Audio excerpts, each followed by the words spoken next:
दोस्तों नमस्कार, मैं जगन्नाथ गौतम, देश रोजाना यूट्यूब मंच पर आपका स्वागत है। दोस्तों, क्या मोदी जी को ये खुद एहसास हो चला है कि वो तीसरी बार देश के प्रधानमंत्री नहीं बनेंगे? ये मैं बहुत बड़ी बात कह रहा हूं, लेकिन ये जो मैं कह रहा हूं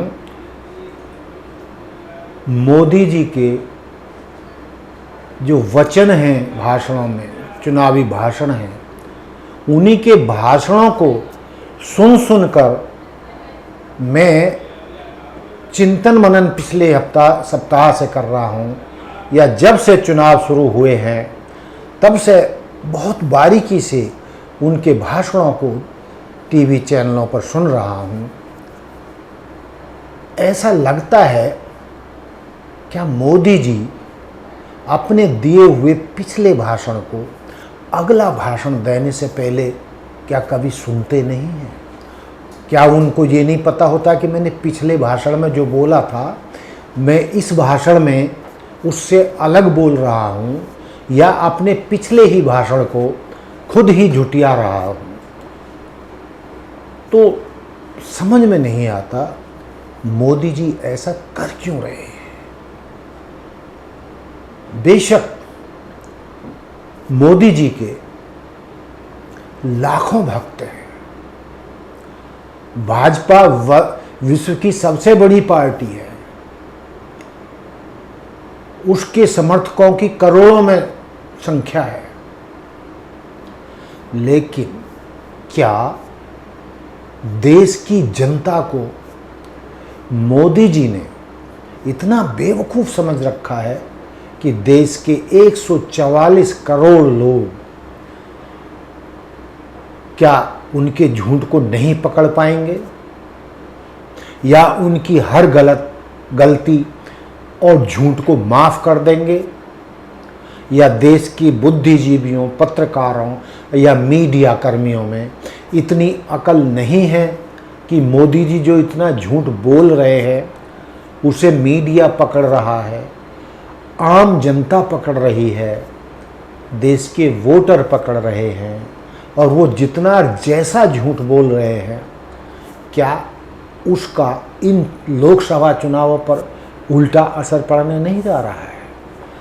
जानकारों का तो यही मानना है कि जिस तरीके से पिछले कुछ समय से मोदी जी कुछ ऐसे भाषण दे रहे हैं जो गले से नीचे नहीं उतर रहे हैं, और वो कहना क्या चाहते हैं, देश की जनता को समझाना क्या चाहते हैं, और कई बार तो ऐसा लगा है कि उनको खुद एहसास हो चला है कि वो तीसरी बार प्रधानमंत्री नहीं बनेंगे। अब मैं उनके कारण आपको बताता हूँ। दोस्तों, तेलंगाना में अमिताभ बच्चन जी एक चुनावी भाषण में कहते हैं कि यदि आपने इस बार भी मोदी जी को प्रधानमंत्री बनवाया, भाजपा को सत्ता में लाने के लिए भारी बहुमत दिया, तो मोदी जी तेलंगाना को देश का नंबर 1 राज्य बना देंगे। ये मेरा वादा है और मैं मोदी जी से तेलंगाना को नंबर 1 राज्य बनवाऊंगा। चलिए ठीक है, मोदी जी देश के प्रधानमंत्री हैं और वो कह रहे हैं तो शायद ऐसा कर देंगे। पिछले जो जितने 10 सालों में उन्होंने दावे किए हैं उनमें से कितने उन्होंने पूरे किए हैं वो भी देश की जनता के सामने है। चलिए, तेलंगाना के बाद फिर उड़ीसा में फिर एक चुनावी जनसभा में खुद मोदी जी कहते हैं कि यदि आपने भाजपा को जिताया, भाजपा के उम्मीदवार को जिताया और भाजपा को तीसरी बार सत्ता में लाए और मुझे तीसरी बार देश की सेवा करने का मौका दिया, तो मैं ये वादा करता हूं कि उड़ीसा को इस बार देश का नंबर 1 राज्य बनाकर छोड़ूंगा, नंबर 1 राज्य बना दूंगा। चलिए, उन्होंने 2 राज्यों को नंबर 1 बना दिया, लेकिन देश का नंबर 1 राज्य तो एक ही बन सकता है। उड़ीसा और तेलंगाना तो एक साथ नंबर 1 बन नहीं सकते। चल, कोई तिलिस्म होगा, कोई जादू होगा या कोई गणित होगा उनका, लेकिन बात यहीं नहीं खत्म होती। मोदी जी कर्नाटक में फिर एक जनसभा में अभी हाल में बोला था कि यदि आप भाजपा को जिताओगे, यदि आप कर्नाटक में भाजपा उम्मीदवारों को जिताओगे, तो मैं कर्नाटक को देश का नंबर 1 राज्य बना दूंगा, ये मेरा वादा है। अब माथा पीटने को मन करता है। बहुत सारी चर्चा मीडिया में चल रही है, हमारे पत्रकार साथी गपशप करते हैं कि मोदी जी को ये हो क्या गया है, या देश की जनता को इतना बेवकूफ़ समझ लिया है। लेकिन है जो है सो है। मोदी जी बोल रहे हैं तो बोल रहे हैं, वो दावा कर रहे हैं तो कर रहे हैं, और शायद वो किस तरीके से 3 राज्यों को एक साथ देश का नंबर 1 राज्य बना सकते हैं, मेरी भी समझ से परे है, देश के सैकड़ों बुद्धिजीवियों की भी समझ से परे है, और देश के 144 करोड़ जनता मतदाताओं की समझ से भी परे है कि 3 राज्य मोदी जी या अमित शाह जी कैसे नंबर 1 बना सकते हैं। तो इन झूठों से, ऐसे झूठों से क्या ये दाव उल्टा नहीं पड़ेगा? ऐसे झूठों से क्या भाजपा पर विपरीत प्रभाव नहीं पड़ेगा? क्या भाजपा को एक झूठों की पार्टी नहीं लोग समझने लगेंगे कि ये जो भी दावे करते हैं, ऐसे ऐसे सरेआम दावे करते हैं जो कभी पूरे ही नहीं हो सकते। अब इससे आगे और बढ़ते हैं।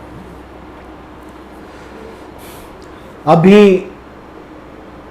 इन्हीं चुनावों में आप सबको पता है कि मोदी जी ने कई दाव खेले हैं।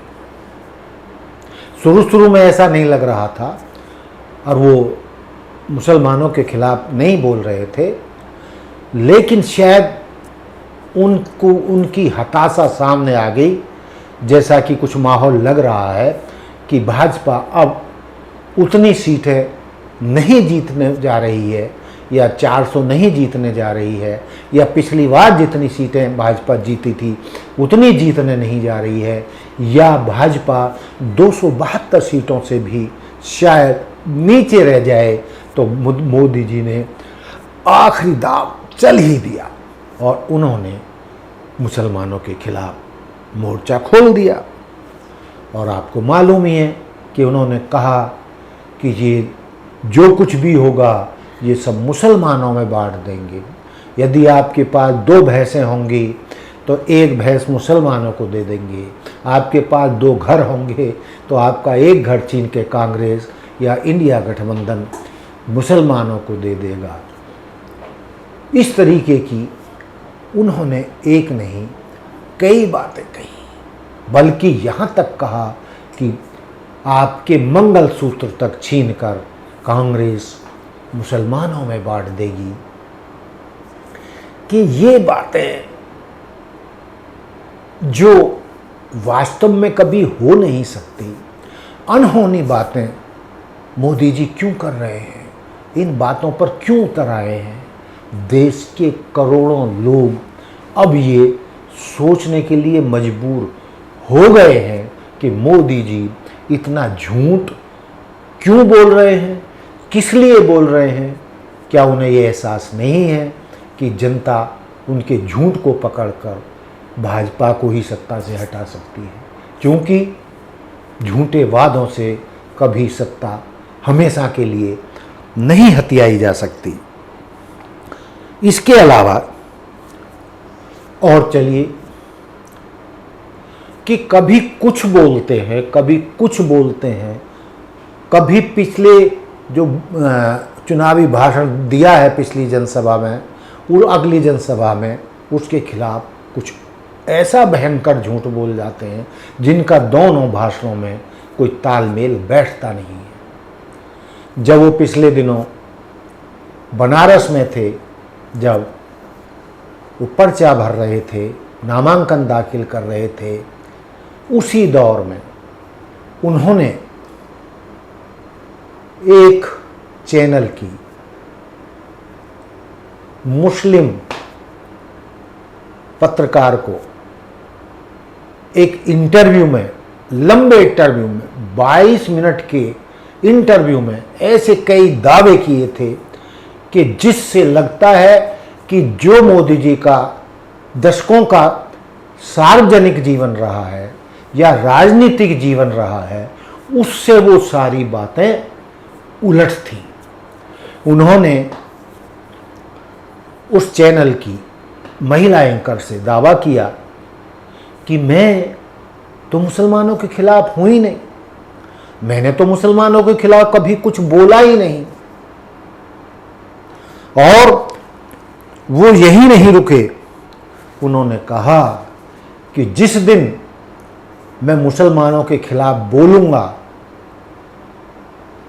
ध्यान से सुनिए, दोबारा मैं रिपीट कर रहा हूं, उन्होंने 22 मिनट के भाषण में बहुत सारी बातें ऐसी कहीं, और जो सबसे बड़ी बात थी या दावा था, उन्होंने कहा कि मैंने कभी भी मुसलमानों का विरोध जीवन में नहीं किया है, और मैं जिस दिन अपने मुसलमान भाइयों का विरोध करूंगा, उनके खिलाफ बोलूंगा, उस दिन के बाद मैं सार्वजनिक जीवन में रहने योग्य नहीं बचूंगा, नहीं रहूंगा।